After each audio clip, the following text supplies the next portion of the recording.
Hi, welcome to the video on compiler design.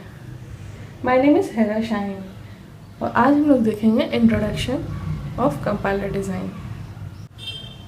Compiler का क्या job होता है, कंपाइलर का पोजीशन कहाँ पे होता है, फेजेस ऑफ कंपाइलर, जो उसकी फेजेस हैं उसके बारे में हम लोग देखेंगे। ठीक है, और कंपाइलर डिज़ाइन के लिए जो बुक हम लोग यूज़ करेंगे वो है Compiler Design, The Dragon Book by Aho Ullman. You can write by Aho Ullman. These are two writers, Aho and Ullman. अगर आप के पास टाइम है तो मैं कहूँगी कि एक बार बुक ज़रूर पढ़ें आप। तो कंपाइलर डिज़ाइन कोर्स में हम जो टॉपिक्स हमें पढ़ना है वो ये सब है। पहला है फेजेस ऑफ कंपाइलर डिज़ाइन, जिसमें आप पढ़ेंगे lexical analysis, syntax analysis, semantic analysis, intermediate code generation, code optimisation and code generation. इन सब के बारे में हम लोग डिस्कस करेंगे। नेक्स्ट उसके बाद हम लोग थोड़ा सा डिटेल में सब चैप्टर्स को देखेंगे, ये सारे फेजेस को, सॉरी, ठीक है। तो फेजेस में हम लोग क्या लेक्सिकल एनालिसिस देखेंगे, और लेक्सिकल एनालिसिस के अंदर हम लोग क्या क्या चीज़ें टॉपिक्स पढ़ेंगे वो है ग्रामर, लेफ्ट मोस्ट डेरिवेशन और राइट मोस्ट डेरिवेशन क्या होता है, फिर उसमें एम्बिगियस ग्रामर है। आप ऐसा करें, इसको वीडियो को पॉज कर करके नोट डाउन करते जाएं क्या क्या हमें पढ़ना है। उसके बाद एम्बिगियस ग्रामर है, एम्बिगियस ग्रामर क्या होता है, फिर हम लोग एम्बिगियस ग्रामर को डिसएम्बिगियस कैसे बना सकते हैं। देन लेफ़्ट रिकर्शन और राइट रिकर्शन क्या होता है, एलिमिनेशन ऑफ लेफ़्ट रिकर्शन कैसे करते हैं, और लेफ़्ट फैक्टरिंग क्या होता है। देन हम लोग को पढ़ना है deterministic grammar and non deterministic grammar. ठीक है, उसके बाद देखते हैं, इसके बाद हमें देखना है पार्सर्स। पार्सर्स क्या होता है और कितने तरह के होते हैं। इसमें आपको ब्रॉडली इसको डिफ़ाइन किया गया है कि ये टॉप डाउन पार्सर और बॉटम अप पार्सर में आपको पढ़ना है। टॉप डाउन पार्सर के अंदर पढ़ना है कि आप top down parser with full back tracking क्या होता है, कैसे होता है, और top down parser without back tracking. Without back tracking में आपका दो तरह का टॉप डाउन पार्सर है, एक है रिकर्सिव डिसेंट पार्सर और दूसरा है non recursive descent parser. Bottom up parser में आपका अगेन दो टाइप का पार्सर होता है, ये एक हो गया ऑपरेटर प्रेसिडेंस पार्सर और दूसरा एलआर पार्सर। और एलआर पार्सर अगेन आपका 4 टाइप का है जो आपको पढ़ना है। एक है LR0, फिर SLR1, LALR1, देन CLR। ये हो गया टोटल आपका पार्सर्स के बारे में हो, जो सबसे इम्पॉर्टेंट टॉपिक है कंपाइलर डिज़ाइन का। इसको हम लोग डिटेल में देखेंगे। उसके बाद हम लोग को नेक्स्ट पढ़ना है सिंटैक्स डायरेक्टेड ट्रांसलेशन क्या होता है। उसके बाद इंटरमीडिएट कोड जनरेशन हम कैसे कर सकते हैं, और कोड ऑप्टिमाइजेशन क्या होता है। ये सारे टॉपिक्स हम लोगों को कंपाइलर डिज़ाइन में पढ़ना है। मेनली कोड ऑप्टिमाइजेशन, कैसे कैसे हम कोड ऑप्टिमाइज कर सकते हैं, उसके भी डिफरेंट टाइप्स हैं, वो सब हम लोग जब पढ़ेंगे तब देखेंगे। ठीक है, ओके। अभी हम लोग देखेंगे डेफिनेशन ऑफ कंपाइलर। कंपाइलर क्या होता है। A computer program which reads a source code and outputs assembly code और executable code is called compiler. Compiler क्या है, वो कंप्यूटर प्रोग्राम है जो कि आपका सोर्स कोड को रीड करता है और आउटपुट देता है असेंबली कोड या एग्जीक्यूटेबल कोड। उसी कंप्यूटर प्रोग्राम को हम कंपाइलर कहते हैं। तो कंपाइलर क्या है, वैसा ट्रांसलेटर प्रोग्राम है जो कन्वर्ट करता है source code written in high level language to low level language. ठीक है, अब हम देखेंगे कंपाइलर और इंटरप्रेटर में क्या डिफरेंस है। कंपाइलर भी आपका हाई लेवल लैंग्वेज से लो लेवल लैंग्वेज में कन्वर्ट करता है, इंटरप्रेटर भी आपका हाई लेवल लैंग्वेज से लो लेवल लैंग्वेज में कन्वर्ट करता है। Compiler takes entire program as input. First point is compiler takes entire program as input but interpreter takes single instruction as input. Interpreter क्या है, एक एक इंस्ट्रक्शन करके input लेता है, और कंपाइलर क्या करता है, सारे प्रोग्राम को एक बार में इनपुट लेता है। कंपाइलर क्या करता है, इंटरमीडिएट ऑब्जेक्ट कोड जनरेट करता है, लेकिन इंटरप्रेटर कोई इंटरमीडिएट ऑब्जेक्ट कोड नहीं जनरेट करता है। कंपाइलर के केस में conditional control statements execute faster, but interpreter के केस में conditional control statement execute slower. ठीक है, और देखते हैं कंपाइलर के केस में मेमोरी रिक्वायरमेंट आपका ज़्यादा होता है, बट इंटरप्रेटर में मेमोरी रिक्वायरमेंट लेस होता है। और कंपाइलर में program need not be compiled every time, हर बार आपको कंपाइल करना ज़रूरी नहीं है, program need not be compiled every time. But interpreter के केस में every time higher level language is converted into lower level language. ठीक है, हायर लेवल लैंग्वेज से लोअर लेवल लैंग्वेज में कन्वर्ट करता है कंपाइलर भी इंटरप्रेटर भी, लेकिन हर बार प्रोग्राम को कंपाइल होना ज़रूरी नहीं है, लेकिन इंटरप्रेटर हर बार इंटरप्रेट करेगा, हाई लेवल लैंग्वेज से लो लेवल लैंग्वेज में कन्वर्ट करेगा। कंपाइलर केस में क्या होता है, एरर अगर कोई होता है तो वो सारे एरर एक बार में आपको प्रोग्राम एरर दिखाता है। Errors are displayed after entire program is checked, पूरा प्रोग्राम चेक होने के बाद एरर दिखाता है। बट इंटरप्रेटर के केस में error are displayed for every instruction interpreted. Compiler का एग्जाम्पल है सी कंपाइलर, और इंटरप्रेटर का एग्जाम्पल है बेसिक। अब हम लोग देखते हैं जब हम लोग प्रोग्राम लिखते हैं हाई लेवल लैंग्वेज में, तो वो कैसे हम उसको जब कंपाइल करते हैं और रन करते हैं तो क्या पूरा प्रोसेस क्या होता है। सबसे पहले क्या होता है, high level language is passed on to preprocessor. Preprocessor उसको कन्वर्ट करता है हाई लेवल लैंग्वेज को प्योर हाई लेवल लैंग्वेज में। उसके बाद ये कंपाइलर में पास होता है, और कंपाइलर क्या करता है, उसको प्योर हाई लेवल लैंग्वेज को कन्वर्ट करता है असेंबली लैंग्वेज में, और देन आपका assembler comes into the picture. Compiler के बाद ये असेंबलर को पास होता है असेंबली लैंग्वेज, और असेंबली लैंग्वेज जो है वो अब कन्वर्ट हो जाता है मशीन कोड में, जिसको कहते हैं रीलोकेटेबल मशीन कोड। असेंबलर क्या करता है, असेंबली लैंग्वेज को मशीन कोड में कन्वर्ट करता है, और लोडर लिंकर ये मशीन कोड को सारे मॉड्यूल्स को लोड करता है मेन मेमोरी में और लिंक करता है। लिंकर क्या करता है, सबको सारे मॉड्यूल्स को आपके मेन प्रोग्राम में लिंक करता है, लोडर उसको मेन मेमोरी में डालता है। और अब ये उसके बाद फाइनली हमको क्या मिलता है, एब्सोल्यूट मशीन कोड। ठीक है, ये उसके बाद एब्सोल्यूट मशीन कोड। अब ये रीलोकेटेबल एड्रेस क्या होता है देखते हैं।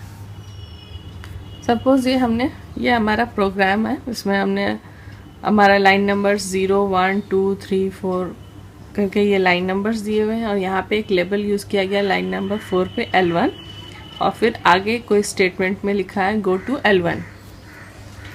तो L1 क्या, यहाँ पे इस प्रोग्राम में L1 का क्या एड्रेस है, L1 का एड्रेस है लाइन नंबर 4। ये जब ये प्रोग्राम मेन मेमोरी में जब आएगा, जब प्रोग्राम एग्जीक्यूट करने के लिए जब स्टोर होगा, तो इसका एड्रेस कुछ और होगा।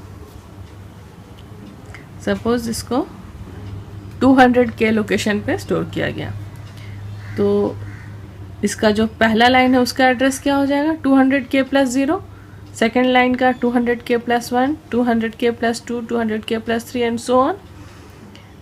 उसी तरह जब ये वाला जो लाइन है जिसमें लिखा है गो टू L1, उसका क्या लोकेशन हो जाएगा, गो टू 200K + 4, क्योंकि L1 का एड्रेस इसमें क्या था, 4 था। ये एड्रेस जो होता है ये कहलाता है रीलोकेटेबल एड्रेस, और ये जो एड्रेस है ये कहलाता है एब्सोल्यूट एड्रेस। ठीक है, तो अभी आपने देखा कि असेंबलर क्या करता है, मशीन कोड में ट्रांसफ़र करता है with relocatable address, relocatable address देता है, यही रीलोकेटेबल एड्रेस है। ठीक है, आगे हम लोग इसको ऑपरेटिंग सिस्टम में भी डिटेल में देखेंगे कि ये कैसे इसमें वर्क होता है। अभी हम लोग देखते हैं फेजेस ऑफ कंपाइलर। ये आपका दिया है फेजेस ऑफ कंपाइलर। कंपाइलर का जो सबसे पहला फेज होता है वो है लेक्सिकल एनालिसिस। उसके बाद नेक्स्ट फेज में सिंटेक्स एनालिसिस और थर्ड फेज होता है analysis, then intermediate code generation and after that code optimization and the last phase is code generation। जब आपका हाई लेवल लैंग्वेज प्रोग्राम पास होता है कंपाइलर में तो सबसे पहले ये पास होता है किस फेज में, कंपाइलर के लेक्सिकल एनालिसिस फेज में। ये लेक्सिकल एनालिसिस जो है ये क्या करता है कि आपके प्रोग्राम को स्ट्रीम ऑफ टोकन्स में डिवाइड कर देता है और जो एक्स्ट्रा स्पेसेस है उन सबको रिमूव कर देता है। Syntax analysis, syntax analyser next phase में जाता है। सिंटेक्स एनालाइजर में ये क्या करता है, पार्स ट्री जनरेट करता है। हम लोग देखेंगे आगे पार्स ट्री क्या होता है। ऐसे हम लोग ने जो ग्रामर बताया था मैंने उस वीडियो लेक्चर्स में आप देख सकते हैं पार्स ट्री क्या होता है। तो सिंटेक्स एनालिसिस में क्या करते हैं, जो आपका प्रोग्राम है जो स्टेटमेंट्स हैं उसके पार्स ट्री जनरेट होते हैं। पार्स ट्री जनरेट होने के बाद उसको सिमेंटिकली वेरीफाई किया जाता है। सिमेंटिकली वेरीफाई होने के बाद ये फिर एक पार्स ट्री ही जनरेट करता है जो कि सिमेंटिकली वेरीफाइड होता है। उसके बाद नेक्स्ट फेज में ये जाता है इंटरमीडिएट कोड जनरेशन में। इंटरमीडिएट कोड जनरेशन में ये क्या करता है, ये देता है 3 एड्रेस कोड, 3 एड्रेस कोड देता है। और उसके बाद हम लोग कोड ऑप्टिमाइजेशन फेज में जाता है हमारा कोड, ये 3 एड्रेस कोड। और कोड ऑप्टिमाइजेशन करके वो ऐसा हमारे प्रोग्राम का कोड को थोड़ा लाइटर बनाता है ताकि आपका प्रोग्राम जो है फास्ट प्रोसेसिंग कर सके, उसको कहते हैं कोड ऑप्टिमाइजेशन। देन आपका होता है कोड जनरेशन जिसमें आपका असेंबली कोड जनरेट होता है। ठीक है, यहाँ पे कोड ऑप्टिमाइजेशन में क्या इनपुट जाता है, ऑप्टिमाइज्ड कोड जनरेशन में जाता है और कोड जनरेशन आपका फाइनली असेंबली कोड देता है। ये है फेजेस ऑफ कंपाइलर। क्या देखा हमने, फर्स्ट फेज आपका है lexical analyser, second syntax analyser, third semantic analyser, fourth intermediate code generation, fifth code optimisation, sixth code generation. उसके बाद 2 मॉड्यूल्स हैं, एक है सिंबल टेबल मैनेजर, दूसरा एरर हैंडलर, जो सारे फेज से कनेक्टेड है। Error handler and symbol table manager. Symbol table manager एक आपका डेटा स्ट्रक्चर है जिसमें के सारे जो वेरिएबल्स हम लोग प्रोग्राम में यूज़ करते हैं और जो कुछ भी आपका उसका डेटा टाइप्स हैं, उसके इंफॉर्मेशंस हैं, वो नई कोई सिंबल यूज़ कर रहे हैं तो उस सारे सिंबल्स के बारे में इंफॉर्मेशन इसमें यूज़ होता है, स्टोर किया जाता है। और एरर हैंडलर मॉड्यूल जो आपका इसको एरर को हैंडल करता है वो कहलाता है एरर हैंडलर। ठीक है, अब हम लोग एक एग्जांपल लेके देखते हैं कि कैसे हम लोग का जब भी कोई स्टेटमेंट आपका प्रोग्राम में लिखा होता है और वो जब कंपाइलर के फेजेस के थ्रू जब वो गुजरता है तो क्या क्या होता है। सबसे पहले हमने आपको क्या बताया कि उसमें लेक्सिकल एनालिसिस फेज में जाता है। सपोज ये आपका स्टेटमेंट है a is equal to x plus Y into z semicolon. तो ये क्या है, ये सारे आपके वेरिएबल्स हैं जिसको आइडेंटिफायर्स कहते हैं। तो ये x plus Y into z, यहाँ पे आपके कई सारे ऑपरेटर्स हैं, एक है प्लस, एक है एस्टेरिस्क और इक्वल टू। ठीक है, तो यहाँ पे जब आपको लेक्सिकल एनालाइजर फेज में ये पास होता है तो लेक्सिकल एनालाइजर क्या करता है कि इसको एनालिसिस करता है कि ये जो टोकन्स हैं ये क्या है, आइडेंटिफायर है, टोकन्स में डिवाइड करता है और फिर उसको एनालाइज करके इस फॉर्म में आपको देता है। ये देता है कि आइडेंटिफायर है, ये भी identifier plus identifier into identifier है। फिर सिंटेक्स एनालिसिस फेज में ये जाता है। लेक्सिकल एनालाइजर क्या करता है, उसको टोकन्स में डिवाइड करता है, फिर उसको देखता है कि जो आपका टोकन्स है अगर ऑपरेटर्स है तो क्या है, कौन सा ऑपरेटर है, और टोकन्स है तो वो क्या टोकन्स मीन्स टोकन्स तो सभी टोकन्स है, लेकिन अगर आइडेंटिफायर है तो वो उसको आइडेंटिफाई करता है कि ये आइडेंटिफायर्स है। देन सिंटेक्स एनालाइजर में जाता है, और सिंटेक्स एनालाइजर क्या करता है, उसका पार्स ट्री जनरेट करता है। सपोज ये जो आपका दिया है स्टेटमेंट, उसके लिए ये ग्रामर है, ये ग्रामर दी गई है। यहाँ कहता है एस डिराइव्स, हम लोग ग्रामर के बारे में पढ़ेंगे आगे। S derives I D is equal to E and E derives E plus T और T. T derives T star F और F and F derives I D. ये जितने भी यहाँ पे कैपिटल लेटर्स में लिखे हैं एस ई टी एफ, ये सब क्या है, नॉन टर्मिनल्स है। और बाकी जो स्मॉल में जैसे ये आईडी है, ये आइडेंटिफायर है यानी वेरिएबल्स, और ये इक्वल टू प्लस स्ट्रेस ये ऑपरेटर्स हैं। और ये स्लैश जो है ये बताता है कि ये चॉइस है, या तो ये या ये। इसका कहने का मतलब है कि ई डिराइव्स ई प्लस टी हो सकता है या फिर टी हो सकता है। इसको हम कहते हैं डेरिवेशंस या ग्रामर। तो ग्रामर इस फॉर्म में दिया हुआ रहता है, और इससे क्या किया जाता है, पार्स ट्री जनरेट होता है। पार्स ट्री या पार्सर्स हम लोग डिटेल में देखेंगे। पार्सिंग में कैसे ये पार्स ट्री ड्रॉ होता है, टॉप डाउन पार्सिंग क्या होता है, बॉटम अप पार्सिंग क्या होती है, ये सारी चीज़ें देखेंगे। बट अभी ऐसे इतना समझिए कि यहाँ पे जैसे ये एस दिया है, एस इसका स्टार्टिंग सिंबल है, उससे ये पार्स ट्री जनरेट हुआ। उसको इस तरह से जनरेट किया जाता है कि जो आपका स्टेटमेंट दिया है, ये I D is equal to, ये जो दिया था A is equal to x plus Y into Z, इसको कन्वर्ट किया गया था लेक्सिकल एनालाइजर के थ्रू। I D is equal to I D plus I D into I D, इस फॉर्म में। इसको देखते हुए कौन सा आपका इसमें स्टेटमेंट, जब भी पार्स ट्री जब जनरेट होता है तो उसका मेन रूट होता है वो स्टार्ट सिंबल होता है। और उसके बाद यहाँ पे वहाँ से जो उसके लिए डेरिवेशंस दी हुई हैं राइट हैंड साइड से, उसको हम लोग लेकर ट्री जनरेट करते हैं। इसमें आपका कोई और ऑप्शन नहीं है, सिर्फ एक ही है। तो इसका मतलब है कि पहला जो होगा ऊपर सबसे टॉप में, वो I D is equal to E, ये हो गया। अब I D is equal to, ये तो कोई नॉन टर्मिनल नहीं है, हमने नॉन टर्मिनल्स के लिए आपका डेरिवेशन दिया होता है। तो यहाँ पे ई है, इसको फिर हम अगेन डिराइव कर सकते हैं ई प्लस टी से या टी से। तो यहाँ पे क्या कहता है, ई प्लस टी या टी, ये सब ई और टी दोनों नॉन टर्मिनल है। लेकिन चूंकि हम लोग को प्लस में भी जनरेट करना है और प्लस उसके आगे कहीं नहीं है, इसलिए हम लोग ये वाला ऑप्शन सेलेक्ट करते हैं। यहाँ पे मैंने क्या बताया है कि ई प्लस टी या टी दोनों में से कोई भी चुन सकते हैं, लेकिन हम वो वाला ऑप्शन को सेलेक्ट करते हैं जिससे कि आपका ये प्लस जनरेट हो सके।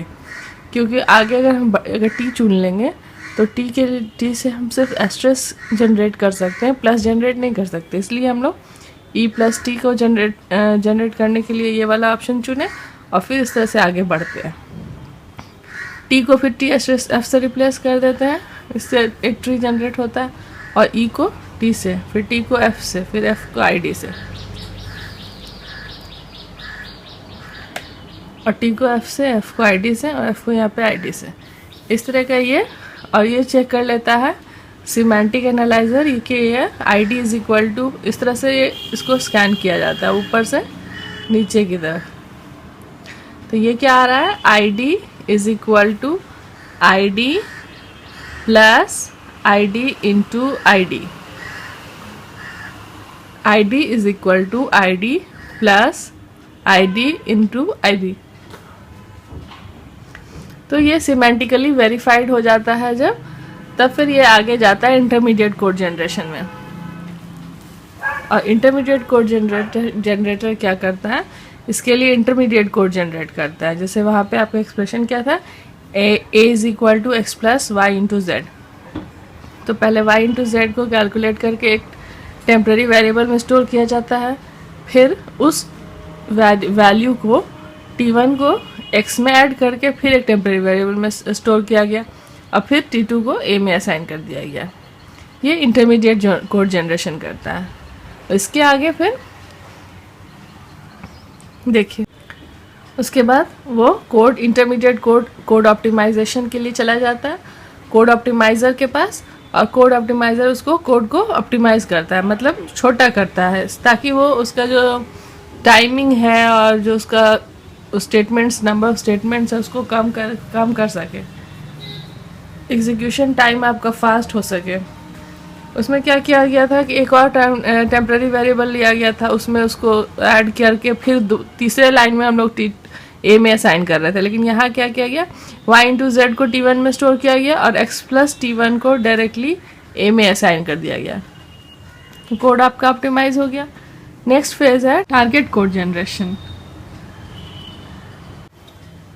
ये क्या करेगा, असेंबली लैंग्वेज में इसको कन्वर्ट कर देगा। सपोज ये मल्टीप्लिकेशन R1 R2, ये R1 R2 यहाँ पे रजिस्टर्स लिए गए R0 R1 R2, और अज्यूम किया गया कि R0 में x है, R1 में y है, R2 में z है, तो हमको y इंटू z पहले करना है, तो R1 R2 मल्टीप्लाई कर लेंगे और फिर कोई ऐड R0 R2, फिर R0 और R2 को ऐड करके R2 में स्टोर कर लेंगे, उसके बाद मूव R2 से A में मूव कर लेंगे।